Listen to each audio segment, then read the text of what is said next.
Thank you, Henny, and welcome everybody to this hall and then people following this also online. Welcome very much. And of course, warm welcome to Monica Kweiser and Verle Miranda, our researchers and colleagues from the OECD.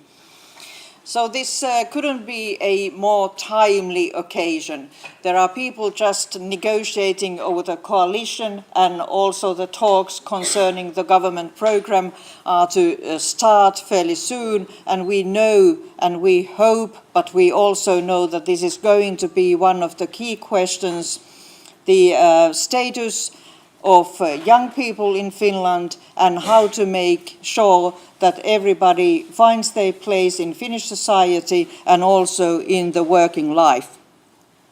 And we already this morning we experienced that this is a widely popular topic. It was widely published by Yle already in the morning broadcasts, and there's a growing interest in these results of this publication. And of course this publication and the site visits, they were done about a year ago, and we have good data about our young people and status of different groups in Finnish society, so we are expecting very thorough results and research done into the whole phenomenon. And the assessment was concerned about youth guarantee, young people's social services, activities of civil society, Kela services and support to young people.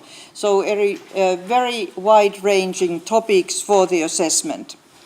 And also the participation of young people to municipal decision-making. And as we are all concerned, we are now talking about the participation rate in EU elections. Last time it was around 40%, which is a terribly low figure. And we know from national elections also that there are big differences between age groups and also groups according to educational level, how people participate in democratic decision making. And this is of wide and vital importance for our ministry, how to make sure that we can also make young people take part in social decision making, because it is about their future that we are discussing in those elections. And the one big topic in the whole assessment has been the completion rates for education in Finland and how the transition from studies from school to work is taking place in here.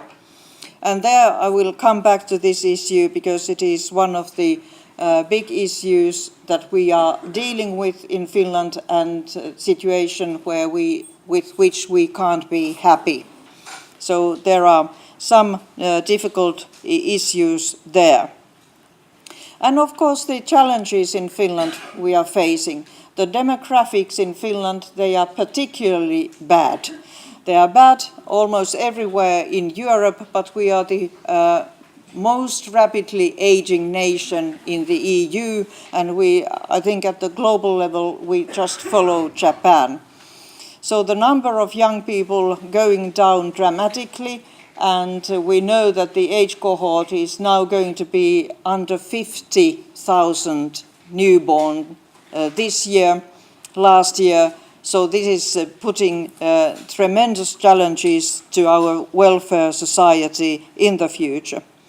And also issues dealing with inclusion or exclusion, and also the internal migration of the country. And this is something also that has been surprisingly strong in Finland. And we know that it's going to be even stronger in the coming decades. So only the areas around the metropolitan area, Tampere and Turku area, they are growing. University cities, bigger cities, they are growing, and all other parts seem to be losing their people. How to fix this? Are there anything we can do about it? And also we know that some of the social issues are around these bigger cities, and migration is happening all over Finland, obviously, but migrant people, immigration is also a phenomenon in these growing areas, especially in metropolitan area, Tampere and Turku. So this kind of uneven development of the country seems to suggest that we need a set of tools to solve our problems. There's no one fix that would fix the problems for the whole country. And obviously, if you have parts of the country, just to put it mildly in exaggerating form, empty of young people, how can we make sure that we can offer all kinds of services to all kinds of populations covering the whole country?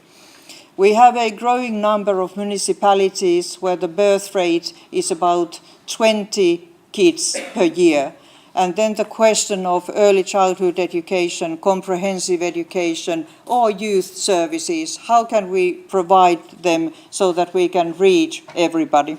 And we know that digital services help many people, but they don't reach everybody. So these are some of the issues we have now on table. And then we talk a lot about the impact of our activities. Every time we use our common funds, taxpayers' money, we have to make sure that we are doing the right things so that we really can make an impact. And this is a question that you deal widely in your paper, and I think that's going to be perhaps one of the hottest potatoes in here, because you say something about how to make sure that people, young people, are kept active citizens in our society, and whether some of our social benefits are not working towards that goal. That was the nice wording of it. And of course, for a small country, it's, as I said, always good to take part in international assessments and evaluations, and we can learn from some other countries how they have solved some of the same questions and really have a little bit of knowledge what actually works. What are those policy tools that actually make an impact, and how can we gear our policies to that way? And one of the big questions is really the question of education and training. Now, for some reason, and there are several reasons behind it, why we lag behind other Nordic countries in levels of employment in practically all age groups. That is also true in young people. And also this kind of, I would say, almost an eternal problem with the education and the completion rates. We are very well known for our PISA success, and we are still very proud of the success of our education system, but still we lose about 15% every year of young people who do not complete upper secondary level qualification. And this discontinuation of studies is especially true in vocational education and training. And as we know, our working life has been for a long time developing in a way that you just can't find employment if you are entering the labor market only with comprehensive education certificates in your pocket. So this is the big question. And you say and you present us with bold suggestions and proposals, and this is, I'm sure, one of the questions that is being also dealt with by the coalition negotiators. And then the transition from upper secondary education to higher education. And this is really a problem for us. As we know, in our universities and universities of applied sciences, yliopistoissa ja ammattikorkeakouluissa, every year almost 50,000 students start their studies. And the age cohort has been for a long time almost 60,000. So you could calculate that there's place for everybody in our higher education system. But somehow we have managed to develop a system that seems to be one of the most selective admission systems in the whole Europe. And this is something that we have already started to reform with universities and universities of applied sciences, and to guarantee this smooth transition from upper secondary education to university level studies. But we have been discussing why it is so difficult, and partly it is due to the autonomy of the universities. They can select and decide on the admission system of the students, and the system has been very, very decentralized. But now the reform is already ongoing, and I'm very positive that we should reach some important goals that go along those lines that you are proposing in the report. And then how we can anticipate the needs of Finnish society and labour market. Just say a few weeks ago, the National Agency of Education, Opetushallitus, came up with the first anticipation report, and there we can see that the importance of higher education is still growing very rapidly and very strongly.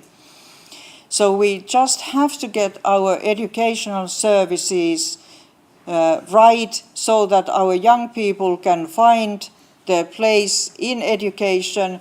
Everybody needs to complete at least upper secondary education, and the transition has to be smoother to higher education. And we really have to be able to fulfill the goal of the strategy of higher education and research 2030. And there the national goal is to have at least 50% of young adults complete higher education qualification by 2030. And now we can see that the development in the labour market needs is going to that direction. But then the big thing is, how can we reach these young people who are at the most vulnerable status or position in our society? And as I said, we are developing very far-reaching digital services, combining the data from the labour market, from the educational system, and also the provision of educational services and of social benefits. But digital services can't reach everybody. So we really have to take a closer look. How can we provide person-to-person services for young people? And then that we could start the interventions early enough. Because we know from the education side, we can foresee the problems arising. And we have so many tools in the public policy toolkit, but they are not perhaps coherent enough. And this is also true of the social benefits and services from other sectors in our society. So there are very big suggestions from our researchers, and I'm very pleased that you are here. You are going to present the report, and then we have a good opportunity to discuss those proposals, but also the phenomenon, and perhaps find some insight from you how they are dealing with these issues in some other countries that you have taken a close look at. But I wish us all a very fruitful publication event, and also let's be honest and frank when we discuss, and let's use the data when we are saying what we are saying, and let's hope for the best for the coalition negotiations, that these topics, the inclusion policies, are taken very seriously, and we can find some political solutions to these problems that we are facing, and especially that we can help our young people so that they can find a good place in society, be active citizens, and find also employment in the demanding labour market.